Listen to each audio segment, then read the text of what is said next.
Bonjour Jacqueline Co. Bonsoir. Bonsoir. Je voudrais d'abord vous dire comme je suis vraiment ravie d'avoir l'occasion de vous rencontrer à l'occasion de ce beau festival Vagabonde. Et je vous remercie vraiment au nom de toute l'équipe de la filature d'avoir accepté l'invitation de son directeur Benoît André.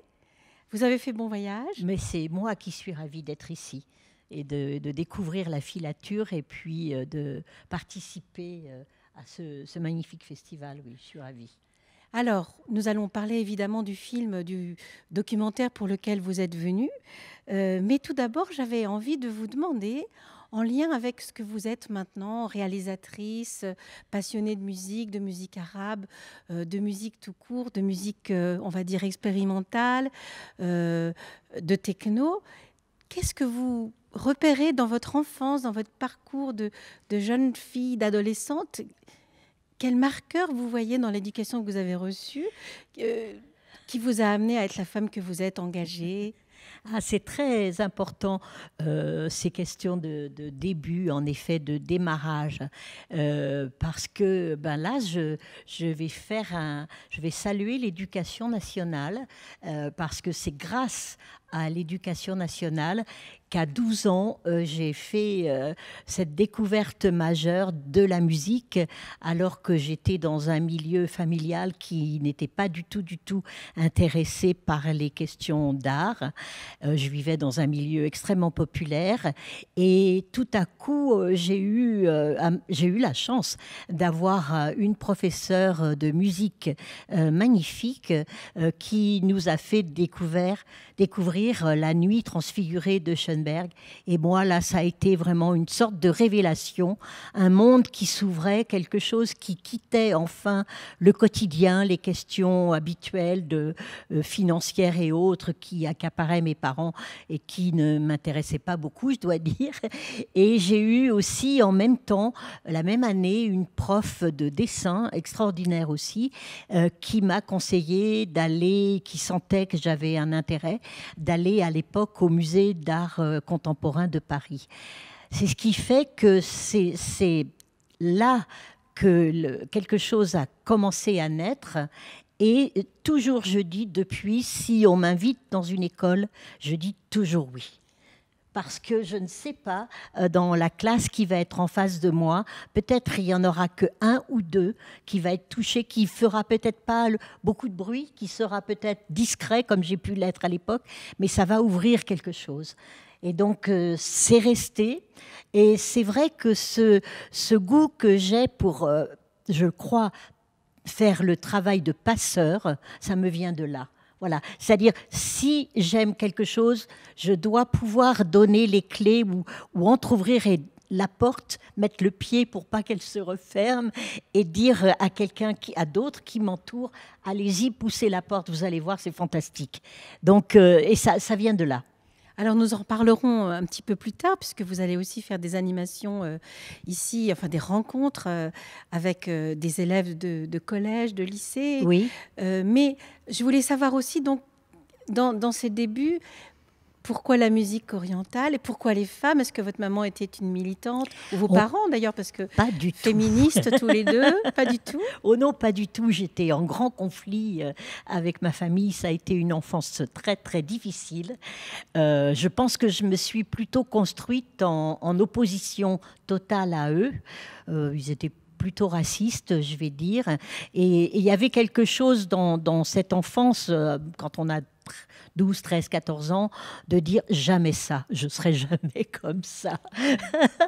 Voilà. Par contre, je vivais dans un quartier, comme je l'ai dit, à Paris, un quartier très populaire qui est vers la porte de Montreuil. Et c'était déjà l'époque où il y avait beaucoup de personnes de nos anciennes colonies. On était en train de s'en séparer, qui étaient arrivées là. Et donc, chaque fois que je passais dans les rues adjacentes à l'appartement où je vivais, qui était d'ailleurs exigu et qui permettait d'entendre tout ce qui se passait dans les appartements adjacents, j'entendais beaucoup de musique arabe. Et je croisais aussi beaucoup de gens venant de ces pays. Je crois que ça m'a marqué et que très tôt, dès que j'ai pu, eh bien, je suis partie avec un magnétophone en Algérie pour moi, c'était aussi symbolique. C'était quelque chose où je voulais justement marquer une différence. Et en désaccord total avec tout ce que j'avais pu comprendre quand on est adolescente et que quand même on commence à être engagé, et on commence à avoir une pensée politique, c'était pour moi comme une reconnaissance d'aller justement dans ces pays où il y avait eu la guerre, et où j'ai pu voir que très peu de temps après la guerre, par rapport à comment les Français se comportaient, même vis-à-vis des Allemands auparavant, j'ai été accueillie. Bien sûr, je n'ai jamais vécu dans un pays arabe, donc j'étais pas pied noir, j'étais pas, etc. Et puis je venais justement pour commencer à enregistrer des musiques, des chants, rencontrer des femmes, etc. Donc j'ai été accueillie, voilà, alors que j'avais parfois en face de moi des gens qui avaient été blessés au cours de cette guerre. Et, oui. Et ces premiers collectages, alors, si on peut appeler ça des collectages, évidemment, audiovisuels alors Non, malheureusement, à l'époque, je n'avais pas les moyens financiers, tout simplement. Oui. J'étais très jeune. Voilà, je venais de rencontrer Daniel Coe, qui a été mon compagnon de vie pendant toute sa vie, en tout cas, malheureusement, il est décédé depuis. La première chose que nous avons acheté tous les deux, moi j'étais très jeune, j'avais à peine 20 ans, c'était un magnétophone. Mais on n'avait pas les moyens d'avoir à l'époque une caméra. Mais on a ramené des choses absolument merveilleuses de ces lieux. Notamment, j'ai encore en mémoire, en Kabylie, un soir, c'était la fin du mois d'août, donc les hommes se préparaient à revenir travailler en France, donc à quitter leur famille, ce qui était quand même quelque chose qui, pour moi, m'arrachait le cœur rien qu'à les regarder. Ils étaient groupés, et ça c'est vrai, il est regrettable que je n'ai pas eu de caméra, dans un petit village de Kabylie. Ils étaient tous regroupés et ils ont chanté un chant d'adieu qui même encore maintenant m'avait fait me pleurer, quoi. C'était d'une beauté. Et ce qui était aussi tout à fait extraordinaire, c'est qu'à l'époque, il n'y avait pas encore chez eux beaucoup de magnétophones. Hein, les petites cassettes sont arrivées après, dans les années 85, par là, au moment du rail, l'apparition du rail. Mais nous, c'était avant, c'était la fin des années 70, et là, il n'y avait pas. Et donc, c'était la première fois qu'ils pouvaient se réécouter. Et donc ça, c'était génial parce que de ce fait-là, nous avons été invités dans toutes les fêtes. On savait, ah mais il y a 2 Français qui sont là, qui ont un magnétophone, donc on venait nous chercher dans des voitures incertaines, plus ou moins bancales, etc. Et on allait dans toutes les fêtes. Ça c'était magnifique. Et j'ai pu en effet rencontrer beaucoup de femmes à ce moment-là, rentrer même dans les demeures. J'étais éblouie par les vêtements, par exemple. Tout ce qui était comme ça tellement chamarré, les grands décolletés, parce qu'à l'intérieur, c'est pas comme on les voit voilés dehors, hein, c'était vraiment une débauche de couleurs, et puis des choses aussi, des épisodes, des anecdotes tout à fait étonnantes et merveilleuses, parce qu'au bout d'un certain temps, elle prenait... On avait du mal à se comprendre, parce que moi, je ne parlais pas arabe, mais elle venait soulever mes jupes, regarder qu'est-ce que je portais, les slips que j'avais, les soutiens-gorge que j'avais. Et quand je suis repartie, j'avais toute une commande pour aller chez Tati. Et on m'avait dit à l'époque, Tati, tout arabe transite ici. Et j'ai fait des envois de sous-vêtements comme ça. Voilà, donc ça a été mes premiers contacts avec donc beaucoup de chaleur, beaucoup de rire aussi, beaucoup de choses qui venaient percuter ce que l'on me disait aussi. C'est-à-dire que là, je rencontrais une communauté féminine qui semblait en tout cas avoir le pouvoir à l'intérieur de la famille, évidemment pas dans la société, mais à l'intérieur de la famille, visiblement, certaines étaient quand même très très puissantes. Certaines plus âgées étaient même très drôles parce qu'elles faisaient rentrer certains jeunes hommes pour qu'ils entrevoient rapidement la jeune fille de la maison, par exemple. Enfin, c'était des choses qui, moi, me venaient casser complètement tout ce qu'on m'avait raconté d'horreur, qui, par ailleurs, existe. Hein. Je ne suis pas en train de dire non plus que ça n'existait pas. Mais disons que je me rendais compte que c'était, comme toujours, beaucoup plus complexe. Et alors, donc, c'est ce qui nous amène maintenant à parler de ce reportage magnifique qui va être programmé juste après cette interview. Si je te garde dans mes cheveux. Alors, le titre mérite peut-être quand même un petit peu d'explication. Oui, c'est vrai. Alors, c'est évidemment en lien avec le tabou de la chevelure, qui est quand même encore et toujours, et peut-être même encore plus maintenant, très très présente dans les pays arabes. Et j'emploie toujours le pluriel, parce que c'est tellement différent d'un pays à l'autre.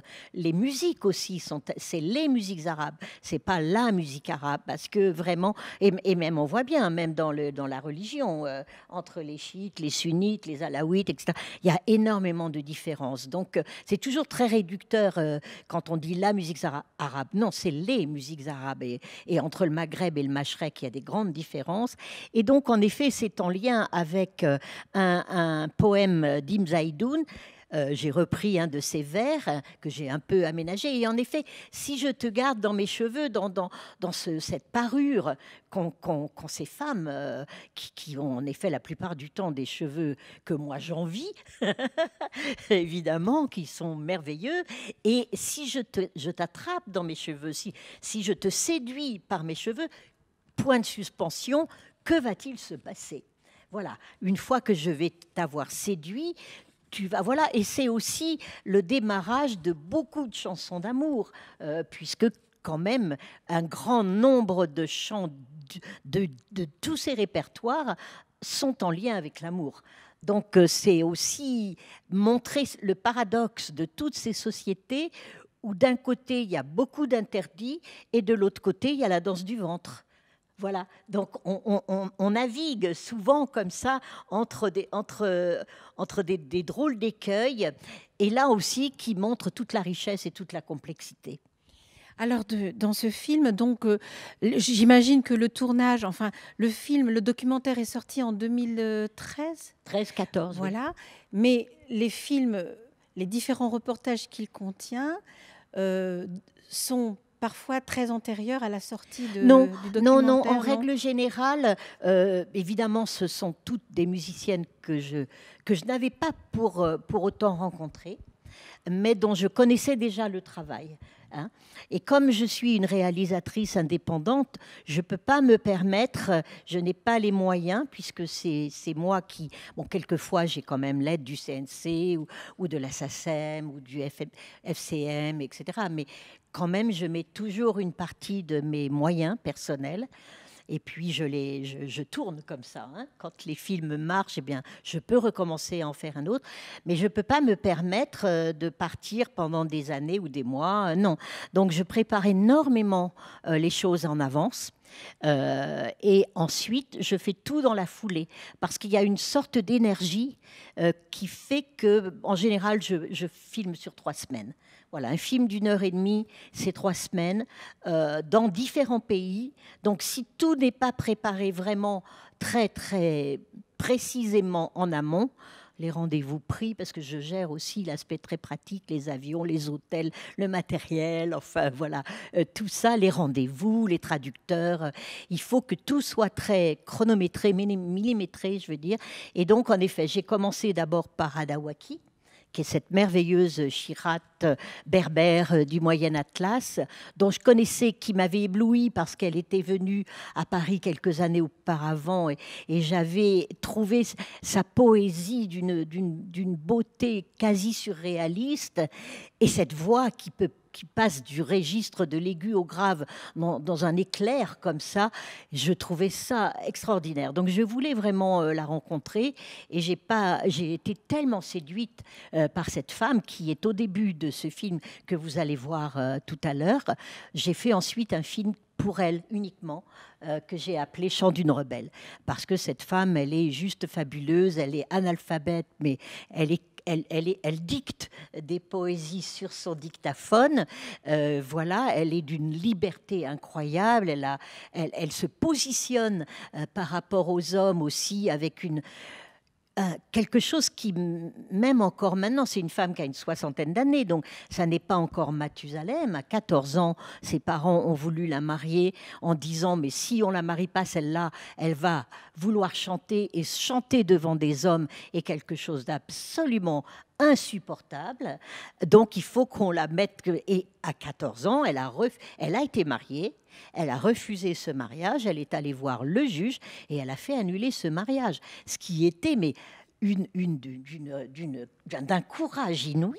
Et que, évidemment, sa famille a très mal pris parce que c'était mais vraiment monstrueux, un acte absolument monstrueux. Et à 15 ans, elle a fui pour retrouver un musicien merveilleux aussi, qui était alors à Casablanca. Et elle a commencé sa carrière de cette manière. Donc, je voulais rendre hommage parce que, voilà, nous ici, nous nous battons toujours et encore pour avoir le respect auquel nous avons droit, pour avoir la reconnaissance, mais ça n'est rien à côté de la lutte de ces femmes-là. Oui, Voilà. et puis il y a un court extrait aussi. Au début, je voulais qu'on en parle un petit peu. Kalthoum, Oui. voilà, donc chanteuse égyptienne, née en 1898, morte en 1975. Et donc, elle a eu aussi un parcours très particulier, Oui, avec oui, son oui. enfance déguisée Et en petit garçon pour moi, pouvoir chanter. Kalthoum, ça a vraiment été... je pense, alors ça étonne toujours mes amies musiciennes lorsqu'elles viennent à la maison où je dispose quand même d'une belle discothèque. Je pense que j'ai tous les disques Kalthoum.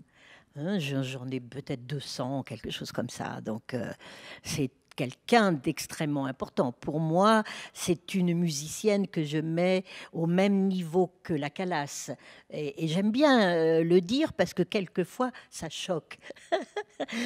Comme si on ne pouvait pas comparer les cultures arabes à la culture européenne. Ça, c'est aussi quelque chose qui m'a poussée à faire ce film, parce que nous avons encore cette prétention en Occident de considérer qu'il y a des espèces d'échelles de valeur dans la culture.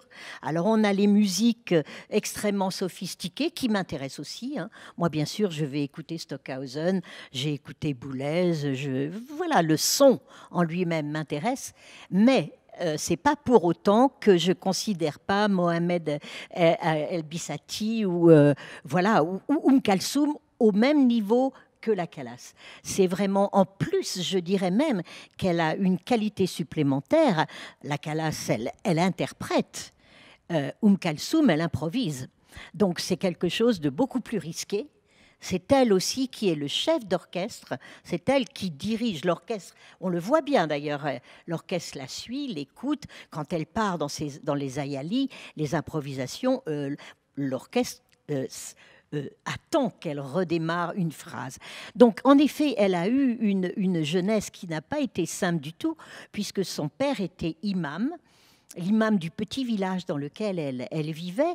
Et ça, par contre, ça a été capital pour elle, puisqu'elle accompagnait son père à toutes les cérémonies importantes, que ce soit les enterrements, les mariages, les circoncisions, etc. Dès l'âge de 5 ans, elle allait, puis elle aidait, elle faisait le ménage, elle gagnait quelques piastres parce que la famille n'était pas riche. Et c'est comme ça qu'elle a appris le Coran, en écoutant son père et son frère. Et très vite, on a remarqué qu'elle avait une voix fantastique. Donc, un musicien qui était proche du village a dit à son père, mais il faudra aller au Caire. Cette jeune fille est vraiment particulièrement douée. Et ça posait évidemment un gros problème au père Kalthoum. Comment ma fille, moi qui suis en plus imam, comment ma fille va-t-elle chanter devant des hommes? Mais ça, c'est un parjure. Vraiment... Il était sacrément féministe, lui aussi. Ah, pas tellement, non. Quand même, d'avoir accepté. Non, parce qu'il a été falsificateur. Oui, d'accord. Donc, mais il aurait pu il l'a pas. Oui, c'est vrai. Il ne l'a pas interdit. Oui. Ce qui est quand même déjà beaucoup. Donc il a trouvé une parade, et moi je l'appelle un père falsificateur, c'est-à-dire qu'il a triché sur le genre, il a habillé sa fille en garçon, ce qui était quand même fantastique.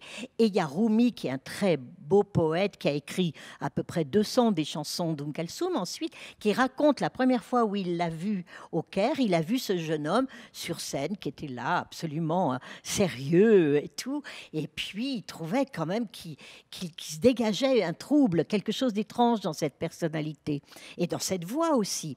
Donc il l'a suivi, il est allé après dans les loges, et là il a vu ce jeune garçon qui défaisait sa coiffe, et à ce moment-là la chevelure est tombée sur les épaules de cette jeune fille qui a retiré sa cape. et qui a dit, voilà, je savais que vous étiez dans la salle et ce soir, j'ai chanté pour vous. C'était les débuts d'Kalsoum. Voilà. Donc elle, c'était la première rebelle finalement Absolument. Connue peut-être qu'il y en a eu d'autres. Et elle a été plus qu'on ne le croit souvent parce qu'elle a obtenu une telle reconnaissance qu'on oublie les luttes qu'elle a menées. Elle a par exemple, et ça c'était aussi quelque chose de très important, décidé qu'elle n'allait plus chanter dans l'arabe, dans la langue classique arabe, qu'elle allait chanter dans la langue populaire, de telle manière que tout le monde la comprenne. Et c'est ce qui fait que même encore maintenant, lorsque nous allons dans tous les pays arabes, parce qu'elle a conquis tout le monde, eh bien, dans les taxis, dans les petits cafés, partout, on entend Kalsoum, parce qu'on la comprend. Ensuite, elle a dit, moi, je ne chanterai pas devant des femmes voilées. C'était dans les années 50. Voilà. Elle a aussi chanté dans des cabarets avec des femmes qui étaient des danseuses absolument fantastiques. Donc elle avait, et elle a dit aussi, je ne me marierai pas avec quelqu'un qui m'empêchera de chanter. Donc, elle a eu un premier mariage malheureux avec un violoniste de son orchestre qui s'est révélé très infidèle.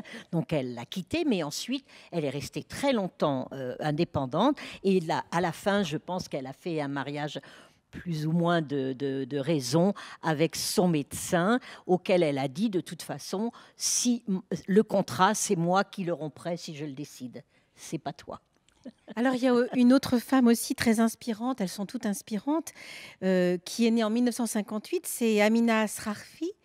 Donc, elle est chef d'orchestre, elle est aussi violoniste, elle est tunisienne et on la découvre dans le reportage, donc dans ce conservatoire consacré à la musique arabo-andalouse, voilà. au Malouf. Et c'est vrai que moi, j'ai cherché comme je cherchais. C'est-à-dire, ce film, je voulais le construire comme un voyage à travers les pays. Je voulais en effet qu'on ait différents pays représentés. Et aussi, depuis le plus populaire, donc avec Adawaki, jusqu'au plus savant, en passant par Kalsoum et le plus contemporain, puisque je termine avec Kamilia Djoubran, qui est cette merveilleuse musicienne palestinienne.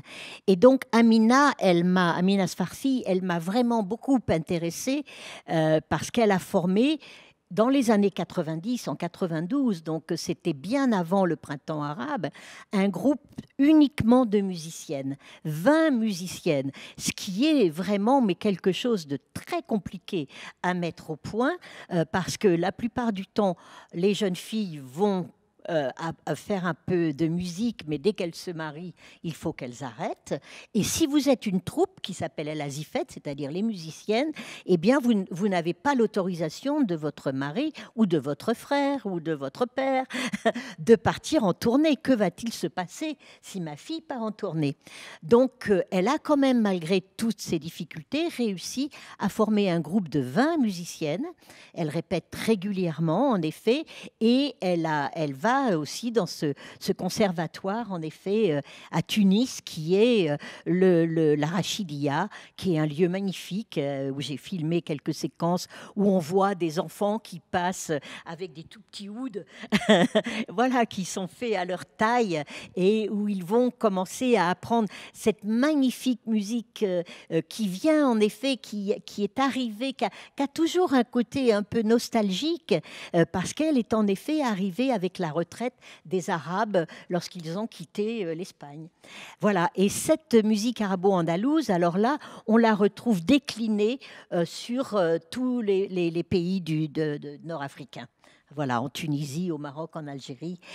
C'est une musique qui est voilà, et qui est, je trouve, bouleversante encore parce qu'elle est très ancrée dans toute l'histoire du passé, dans tout ce passé vraiment qui teinte, hein, vraiment qui teinte, comme de même qu'on trouve les influences andalouses dans certaines musiques que nous avons eues ensuite, même dans certaines musiques d'église en France ou en Europe.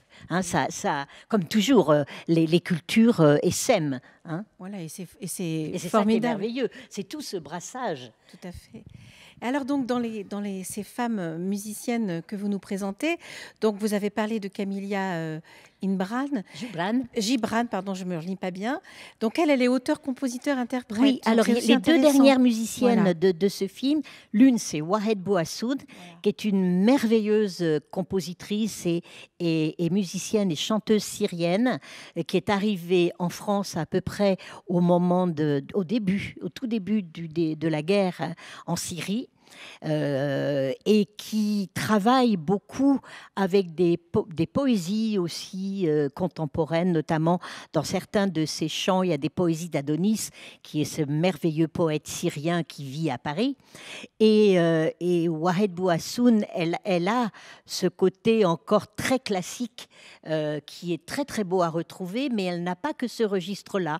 Par exemple, lorsqu'elle interprète des chants druzes, puisqu'elle est druze, elle est du sud de la Syrie, à ce moment-là, la voix devient gutturale. Il y a un registre beaucoup plus grave qui apparaît.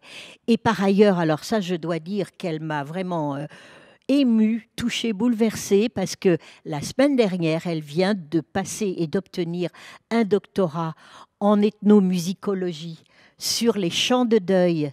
Et c'est plus qu'approprié actuellement en Syrie, alors qu'il y a 10 ans, lorsqu'elle est arrivée, elle ne parlait pas français. Donc soutenir un doctorat en français 10 ans plus tard, oui, je dois dire. Dans le reportage, elle est brillante. Oui, elle est merveilleuse. Et puis, je voulais aussi, bien sûr, une musicienne palestinienne, parce que c'est quand même un pays qui est également en souffrance depuis si longtemps. Et Kabylia, elle a ce côté qui me touche aussi et m'intéresse vraiment, vraiment beaucoup, parce que son papa construisait des ouds. Et je suis allée en Palestine et j'ai rencontré son papa qui m'a fait visiter son petit atelier où il construisait des ouds. Lui aussi, il a construit des ouds tout petits, fonctions qui ont suivi la taille de Camilla. Et il était autodidacte, il a appris seul à construire ses ouds et à construire des canounes aussi. Donc elle a tout le temps vécu dans ce milieu où il y avait de la musique, des sons, etc. Mais à partir de ce socle de connaissances vraiment très, très profondes et très vastes qu'elle a de toutes ces cultures arabes, de toutes ces musiques arabes, elle est en recherche, c'est-à-dire que c'est quelqu'un qui va travailler avec des gens qui font de la musique électronique, c'est quelqu'un qui va travailler avec Sarah Moursia, qui est une magnifique contrebassiste qui vient plutôt du flamenco ou d'autres recherches. Donc elle est vraiment toujours comme ça dans des improvisations aussi qui vont chercher ailleurs, chercher autre chose. Et ça, je trouve vraiment très intéressant parce que ça montre que tout ce monde n'est pas fermé. Il y a vraiment pas que la reprise de tout ce que l'on connaît, il y a aussi des ouvertures, il y a aussi des recherches, de même que dans le tout dernier film que j'ai fait, qui s'appelle Les Bad Girls des mondes arabes. Justement, je voulais parler de ça. Finalement, voilà. Bad Girls, c'est la suite de... c'est la suite, et je ne vais pas trop en parler parce que ce n'est pas celui qui va être montré ce soir, mais j'ai quand même voulu qu'à la fin du film, on ait une jeune rappeuse égyptienne pour montrer, là encore, que quelque chose prend en compte la modernité, toujours la revendication de la femme, parce qu'à chaque fois, c'est présent, mais avec des façons de le dire et des façons de s'exprimer qui sont différentes. Donc, ça veut dire que depuis toujours, dans tous ces pays-là, des femmes se sont imposées par leur talent, par leur volonté, par leur connaissance aussi de la poésie, parce qu'il ne faut pas oublier que toute la musique arabe est appuyée sur la métrique poétique. Ça, c'est vraiment quelque chose qui est très propre et sur les métaphores, parce qu'on n'est jamais direct, on utilise toujours la métaphore. Et que ça existe depuis le 8e siècle, puisque je suis remontée très très loin, et que ça continue et que ça va continuer. C'est vraiment... et c'est extraordinaire de voir cette continuité au fil du temps, malgré les tabous qui pèsent sur elle, malgré les avancées, les moments de régression, parce que l'histoire n'avance jamais comme un fil tout droit, il est en accordéon, parfois il avance, parfois il recule, parfois, actuellement on est plutôt dans une régression, mais ça pas pour toujours non plus. Voilà, donc quand on voit au fil du temps, c'est fantastique et c'est réjouissant. Alors, justement, vous parlez de cette progression, enfin, en tout cas, oui, qui n'est pas linéaire. Quand vous allez dans les écoles, on en a parlé tout à l'heure, quand vous allez dans les collèges, dans les lycées, qu'est-ce que vous aimez, au-delà de la musique, transmettre à ces jeunes pré-ados, ados que vous Moi, rencontrez? ce que j'aime le plus, c'est les questions qu'elle ou qu'il me pose. Et notamment, j'ai été à Montpellier il y a quelque temps, et là, c'était des jeunes filles qui étaient âgées entre 17 et 18 ans. Et j'ai même interrompu le film un tout petit peu avant la fin, parce que je voyais qu'elles étaient en effervescence, et que les questions qui arrivaient, c'était « Mais comment ces femmes ont-elles fait pour être aussi libres ?» Mais dites-nous, qu'est-ce que nous, on peut faire, voilà, pour que on s'affranchisse aussi des difficultés que l'on peut rencontrer maintenant. Voilà, et c'est à ça qu'il est intéressant de répondre. Évidemment, il n'y a pas non plus une seule réponse, il n'y a pas non plus un seul schéma, parce qu'il y a, par exemple, je pense au père de Wahed Bouassoun, qui lui l'a encouragé à partir à Damas, toute seule, pour aller au conservatoire, pour apprendre le chant, à venir en France, loin de la guerre. Camilla Djoubran, son père aussi, il était musicien, donc pareil, il lui a appris, ils écoutaient religieusement les chansons d'Oum Kalsoum tous les jeudis, puisqu'elle faisait un concert tous les premiers jeudis du mois, qui était retransmis sur tous les pays arabes. Voilà, donc on n'a pas non plus toujours des fermetures, et je leur dis que nous aussi, on peut avoir des pères qui ne sont pas toujours des pères qui ont envie de nous propulser vers la liberté. Non. Dans les histoires de beaucoup d'entre nous et peut-être encore plus des générations avant, mais que il y a par ça, contre, oui. Ce qui est important, c'est d'avoir une détermination. Je crois que ça vraiment... Et ça, je le dis même pour d'autres domaines. Par exemple, je rencontre aussi beaucoup de jeunes gens qui sont dans des écoles d'art. Bien sûr, qui s'intéressent au fait que je fais des films en étant indépendante. Et c'est vrai que lorsque je vais dans ces écoles, je remarque que par rapport à comment j'ai démarré, il y a énormément de matériel maintenant qui sont à leur disposition. Donc la seule chose que je peux dire et que je le dis même là à tous ceux qui peut-être regardent, commencez, faites les choses. Entre vous, avec vos amis, avec vos camarades, vos petites copines, etc. Commencez, tournez, enregistrez, faites plein d'erreurs. C'est ce que j'ai fait. C'est comme ça qu'on apprend. C'est de ces erreurs qu'on apprend le mieux. Et pas seulement quand un professeur vous dit... Faites des essais, faites des tentatives, faites des trucs comme ça. Vous avez tous les moyens. Et aussi, ensuite, lorsque vous avez un projet, commencez-le. Ne dites pas simplement j'ai l'idée, j'ai envie de, je vais. Non. On va faire. Moi, c'est ce que je fais. Hein. Je pars faire mes images. Quand j'ai fait mes images, je reviens et j'écris à ce moment-là mon sujet. Enfin, il est déjà un peu écrit avant, mais quand même, je le peaufine. Et c'est parce que les images sont là que je peux le montrer, que le propos est là, que je peux le montrer, que je trouve de l'argent pour le faire. Et vous travaillez avec une grosse équipe? Vous avez un traducteur? Ah non, bien sûr que non. J'ai pas les moyens. Mais le numérique nous donne cette capacité, comme je le disais tout à l'heure, de faire et de refaire. C'est-à-dire là, si ça va pas, on efface la bande. Le son est pas bon, on refait la scène, etc., etc. Mais moi, je ne peux pas. J'ai pas les moyens. Donc la plupart du temps, on est 3. Hein, c'est-à-dire vraiment un excellent caméraman, parce que moi, je fais les plans larges, c'est-à-dire ce qui permet de faire les plans de coupe. Hein, mais le vrai caméraman, c'est... En général, j'ai 2-3 caméramans avec lesquels je tourne tout le temps. Je les connais bien, donc on gagne beaucoup de temps parce qu'on se comprend au clin d'œil. Hein. Voilà, un très, très bon preneur de son, parce que j'enregistre surtout beaucoup de musique, donc il ne s'agit pas que les choses ne soient pas bonnes. Et ce n'est pas parce que je suis indépendante que ça ne doit pas être bon, hein. Sinon, ce n'est pas la peine. Là, alors, c'est même pas la peine, vous perdez votre temps et votre énergie et votre argent. Donc, non. Donc, très bon caméraman, très bon preneur de son. Moi qui suis dans les... Et quand j'ai besoin, un traducteur. Voilà, si je suis dans les pays anglophones, j'ai pas besoin. Ça, je me débrouille. Mais si je suis dans les pays arabes, là, j'ai besoin d'un traducteur. Voilà, et c'est tout. Avec ça, on tourne. Alors, on parle de votre côté anglophone. Du coup, ça me permet quand même, on a le temps de rebondir sur votre amour pour la techno et le reportage qui a été d'ailleurs beaucoup primé sur que vous avez tourné donc à Detroit. Oui. Vous pouvez en parler Mais mes films sur les musiciennes arabes ont eu des prix aussi. Hein.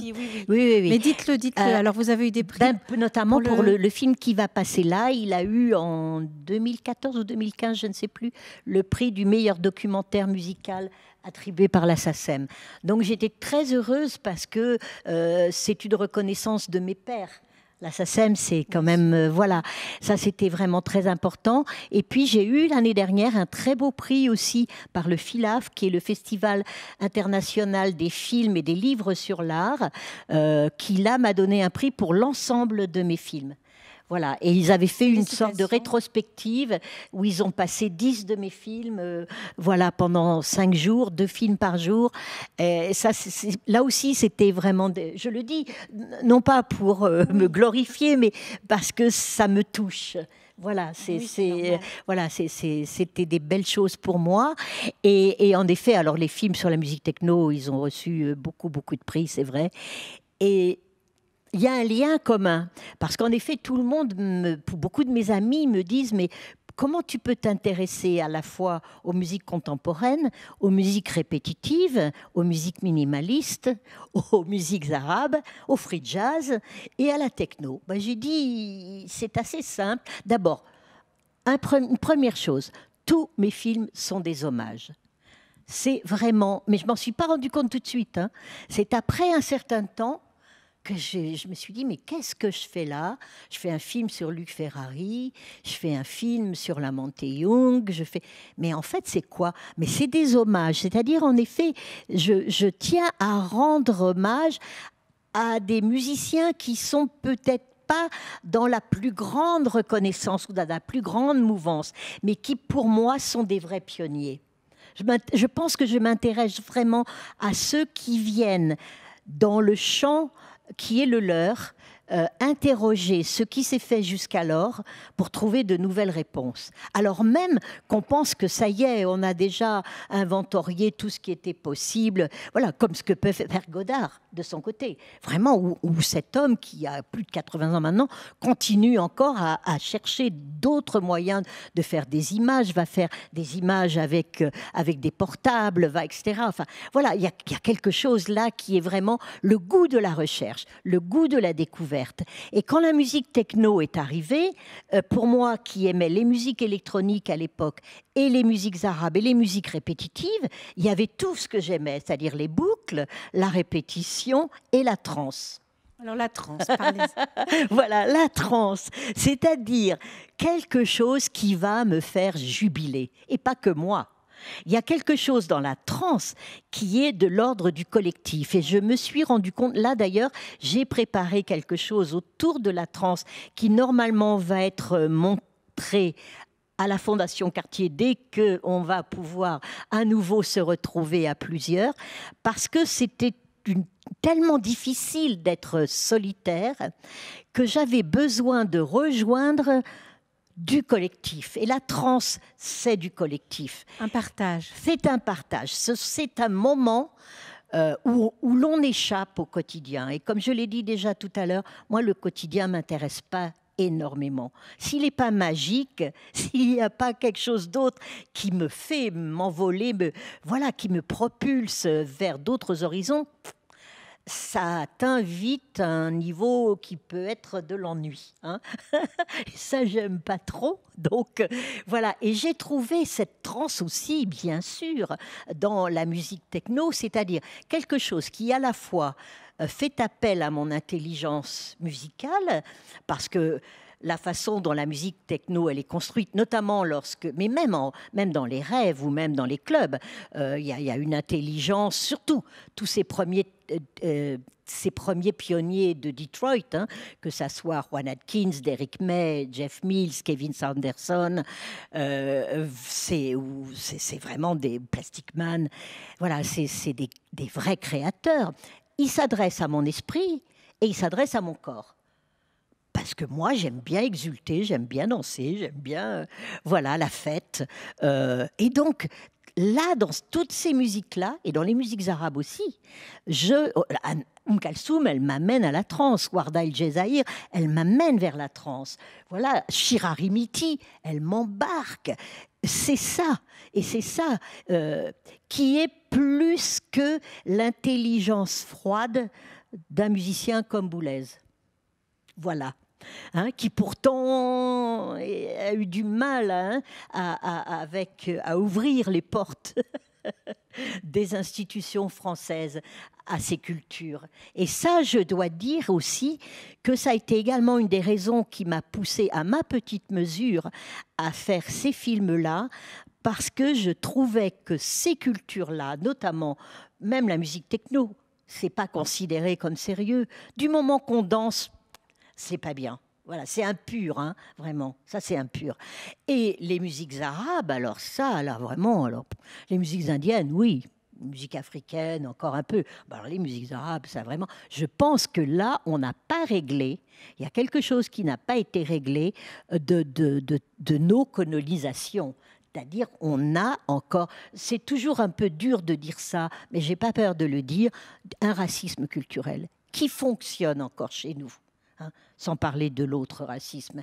Et c'est vrai qu'il y avait là quelque chose, moi qui aime ces musiques, qui ai beaucoup voyagé dans ces pays, qui ai beaucoup voyagé aussi aux États-Unis, qui me suis passionnée pour le free jazz également lorsqu'il est apparu, quelqu'un comme Sun Ra, quelqu'un comme Albert Heller, un musicien comme Cecil Taylor, mais c'est des merveilles, quoi. Voilà. Et là, on ne peut pas dire que c'est inférieur à Stravinsky ou à Debussy. C'est autre chose. C'est une autre forme d'intelligence, mais je le mets au même niveau. Voilà, je suis contre les échelles de valeur.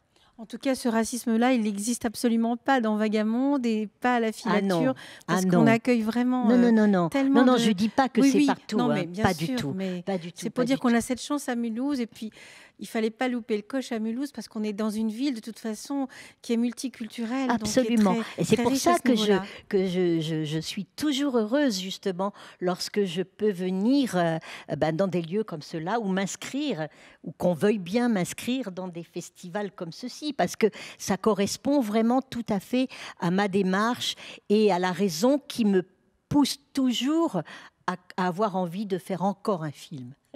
Alors justement, pour terminer un petit peu notre propos, vous avez parlé donc de ce film qu'on pourra voir à la Fondation Cartier, et peut-être, j'espère qu'il sera invité aussi dans de nombreux festivals. Et puis, j'imagine que vous avez encore plein de projets. Oui.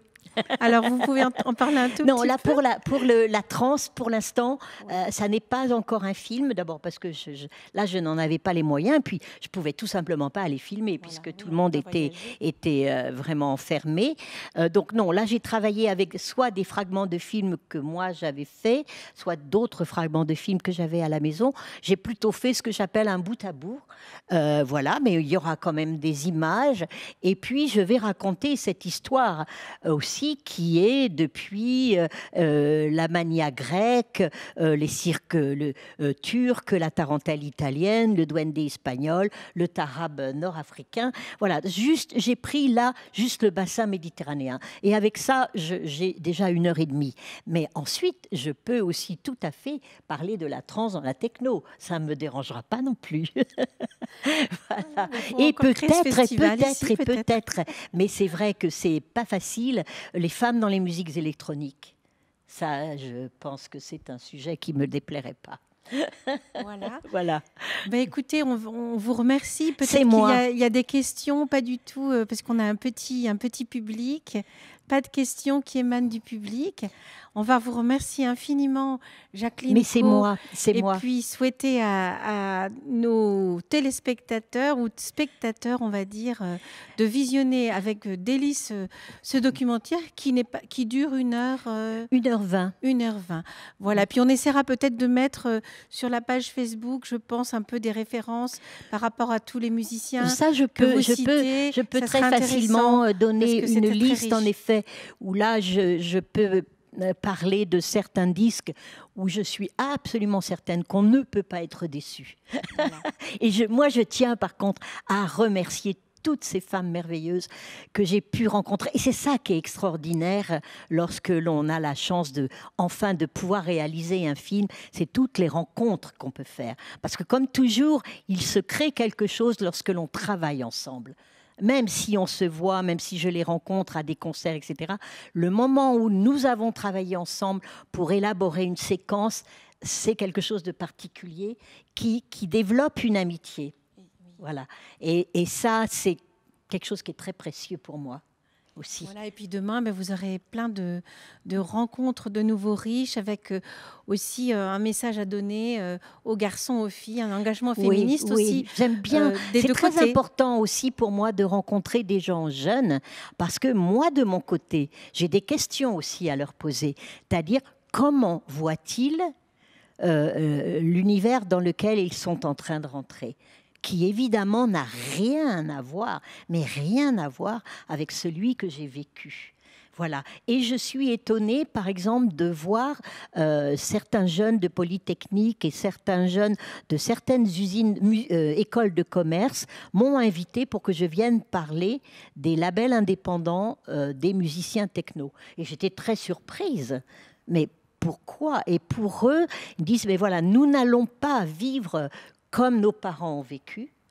C'est comme des start-up, ces labels indépendants qui ont commencé il y a 30 ans, qui ont traversé la crise du disque et qui sont toujours là, qui est d'ailleurs un film que j'ai fait qui s'appelle Label of Their Mind. Et comment ça peut fonctionner et vous, en tant qu'indépendante, comment vous pouvez fonctionner. C'est-à-dire comment on peut garder nos valeurs morales, éthiques, vivre quand même, arriver à survivre, en tout cas, avoir une économie qui ne nous met pas dans la rue, mais tout en gardant une éthique. Et ça, je l'ai rencontré là chez ces jeunes qui sont dans des écoles qu'on peut dire quand même privilégiées quelque part, comme une grande préoccupation. Et ça m'intéresse aussi beaucoup. Et pas seulement dans ces milieux-là, d'ailleurs, parce que j'aime aussi aller dans les écoles maternelles. C'est pas... Et là, faire des toutes petites séquences d'initiation aux musiques arabes. 1/4 d'heure. Ah, ça me plairait aussi. Quel beau sujet. Voilà. Jacqueline Caux, on pourrait parler vraiment encore très longtemps ensemble. Et il y a tant de sujets intéressants que vous abordez. Merci infiniment. Au revoir. Merci. Et j'espère à bientôt. À bientôt, en vrai oui. Merci.